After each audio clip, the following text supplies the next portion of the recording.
గ్రామాల్లో ప్రత్యేక పాలన, మండలాధికారులకు పగ్గాలు, ఏప్రిల్ 2తో ముగినున్న పంచాయతీల పదవీ కాలం, జూన్ తర్వాత ఎన్నికలకు ఛాన్స్, డెడికేటెడ్ కమిషన్ నివేదిక వచ్చాక బీసీలకు 34% రిజర్వేషన్ అమలు, గ్రామాల అభివృద్ధికి పూర్తికి సమయం, సాహితీ స్థానంలో నేరపు అవకాశం, ఆ తర్వాత ఎన్నికలకు వెళ్లాలనే నిర్ణయం, తొలుత పరిషత్ తర్వాత పంచాయతీ అన్నటువంటిది హైలైట్ చేశారు. ఇకపోతే వివేక హత్య కేసు నిందితుడు శివశంకర్ రెడ్డి ఏపీకి వెళ్ళనివ్వద్దంటూ సునీతను సిబిఐది ఇక్కడ కూడా హైలైట్ చేశారు. అయితే ఎమ్మెల్యే శ్రీధర్ ని బెదిరించినటువంటి కేసులో హర్షవేనకు షరతులతో ముందస్తు బెయిలు, రైల్వే కోర్టు ఎమ్మెల్యే అరవ శ్రీధర్ బెదిరించడంతో పాటు కోర్టులు డిమాండ్ చేస్తానని ఆరోపణతో మదిన కేసులో జూనియర్ అసిస్టెంట్ హర్షవేనకు హైకోర్టు షరతులతో కూడిన ముందస్తు బెయిల్ మంజూరు చేసింది. ఈ మేరకు హైకోర్టు న్యాయమూర్తి జస్టిస్ వెంకట జ్యోతిర్మయ సోమవారం ఉత్తర్వులుగా తీర్పు ప్రతి మంగళవారం అందుబాటులోకి వచ్చింది.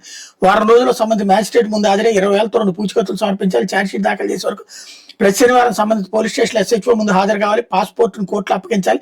పాస్పోర్ట్ లేకుంటే ఆ మేరకు అఫిడవిట్ వేయాలి. కేసు విచారణకు అందుబాటులో ఉండాలి. దర్యాప్తుకు సహకరించాలి. సాక్షులు బెదిరించడం, ప్రలోభపెట్టడం చేయకూడదు. సంబంధిత కోర్టు అనుమతి లేకుండా జిల్లా దాటి వెళ్లకూడదు అంటూ షరతులు విధిస్తూ ఉత్తర్వులు ఇచ్చారు. షరతులు ఉల్లంఘిస్తే బెయిల్ రద్దుకు చర్యలు తీసుకునేందుకు పోలీసులకు వెసులుబాటు ఇచ్చారు.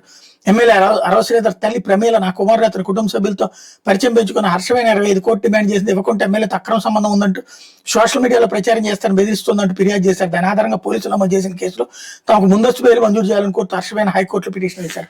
ఎంత నీచం, ఎంత సిగ్గుచేటైన విషయం అంటే విజువల్స్ తో సహా దొరుకుతుంటే ఎమ్మెల్యే అరాచకాన్ని సమర్థిస్తూ చివరికి బాధితురాలనే నేరస్తురాలుగా లేకపోతే నిందితురాలుగా మార్చినటువంటి దారుణమైనటువంటి ఘటన ఇది.